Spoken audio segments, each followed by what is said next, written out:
I think the other thing that we'd like to do is talk about long-term strategies, and we believe that probably the most comprehensive and strategic solution in addressing concerns of traffic management and pedestrian safety within the 47th Street corridor is a jurisdictional transfer of 47th Street from IDOT to LaGrange. I'm going to give you a brief context on that. LaGrange is dissected by three major arterials: 47th Street, Ogden Avenue, and LaGrange Road. It's also bound by a fourth arterial, which is East Avenue. 47th Street is an unmarked state highway. And a footnote to that is that Burlington Avenue between LaGrange Road and Ogden Avenue is also an unmarked state route. In contrast, LaGrange Road and Ogden Avenue are marked federal highways. LaGrange Road is U.S. routes 12, 20, and 45, whereas Ogden Avenue is U.S. Route 30. East Avenue is a hybrid. North of 47th Street, it's under the jurisdiction of Cook County. South of 47th Street, East Avenue is under the jurisdiction of IDOT as an unmarked state route. Anyway, IDOT is the state agency that's authorized to administer federal surface transportation standards that are promulgated by the Federal Highway Administration, which ultimately regulates and governs the operation of these roadways through our community. Furthermore, at the state level, IDOT has identified LaGrange Road and Ogden Avenue as strategic regional arterials, meaning it is IDOT's long-term desire to maintain, if not enhance, efficient traffic flow on these routes. And we're very mindful of that, we're concerned about that, and as recently as 1995, when there was a public hearing at the Village Hall, there was significant pushback by the community, and fortunately we haven't had that discussion resurrect since then. Anyway, the significance of all this information is twofold. First, in our opinion, it'll be easier to make changes on 47th Street than, say, LaGrange Road and Ogden Avenue. Second, it will be more difficult to make changes on Ogden Avenue and LaGrange Road. These are national transportation assets that the federal government will not divest itself. IDOT has indicated to us that the speed limit through the historic district of 25 miles an hour and the 20 mile an hour speed limit within the central business district is highly, highly unusual. And is something that will most likely not be repeated elsewhere within their system. Third, because of the historical development and designation of these roadways, there's an inherent conflict between federal and state priorities and local priorities. I think that needs to be recognized so that when we go forward, it's important that we all work together with IDOT and that IDOT works with us in bringing about positive change to our community. So anyway, the thought process on the jurisdictional transfer began in late 2005 as a means to implement traffic calming measures and land use concepts on a watershed scale for LaGrange. What is a jurisdictional transfer? Briefly, it means the transfer of ownership from one governmental entity to another and all that comes with it, such as control, maintenance, operations, and capital reinvestment. All right, so why would we do it? The quid pro quo is as follows. State and county governments are relieved of operational and capital responsibilities, especially when disconnected segments exist.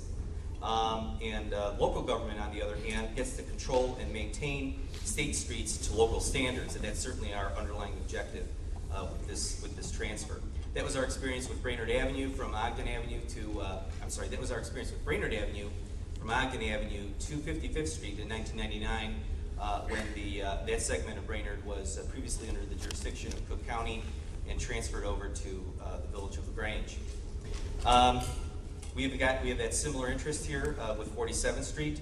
Our primary option, conceptually, is to reduce the profile from 4 lanes to 3 lanes with 2 through lanes and a continuous left turn lane in the middle.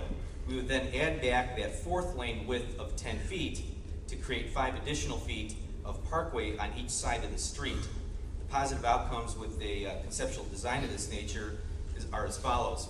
One, by narrowing the driving surface, you immediately calm traffic. Secondly, you greatly improve pedestrian access through the corridor. And by doing that, you create a buffer zone and reduce the amount of pavement that pedestrians have to cross. And it's very similar in nature to the knuckles that were constructed in the Central Business District as part of streetscape. Third, because of its current configuration, 47th Street is a natural barrier between North and South LaGrange. By reducing the profile, it greatly improves community connectivity with parkway add back. And then finally, the expanded parkways will present opportunities to beautify the corridor. Now there's other options that are available. They include maybe a passive boulevard with trees and green space, or something maybe more aggressive with an active boulevard with a dedicated walkway and the like. But there are a lot of design considerations that need to be taken into consideration, and that needs to be reviewed and analyzed, and it'll take some time for that. Another vision, though, that we have as we talk about the 55th Street or the 47th Street corridor is the east end. We have 5 lanes of asphalt at that location. We've got a spur that connects 47th Street with East Avenue, which creates that much more of a distance that pedestrians have to cross as they attempt to access Sedgwick Park from the north, or from the south as they attempt to access the recreational center. So we need to improve these north-south movements in this bilateral direction. The thought that we've had here, another vision that we have, is to construct a pedestrian underpass at Maple Avenue to improve access to the rec center. Our village engineer, Tom Hoyer, is currently conducting preliminary engineering analysis to determine feasibility, and is in the process of doing that. So there's some very conceptual things that we've come out with, and we need to revisit and renew our conversation with IDOT. We formally reached out to them back in January 2007 and asked if they would be interested in such a transfer. At that time, we got positive feedback. We asked about the process, and they said, well, that's kind of where it ends. There's no capital funding available from the state for a project of this magnitude. So what we're doing is aggressively pursuing federal stimulus funding and other funding sources where grant opportunities might exist. To further bolster the positioning of this project for state or federal funding, we've also talked to the Village of Western Springs about a joint request for a jurisdictional transfer, and that has met with a favorable reaction as well. So they're interested and the like.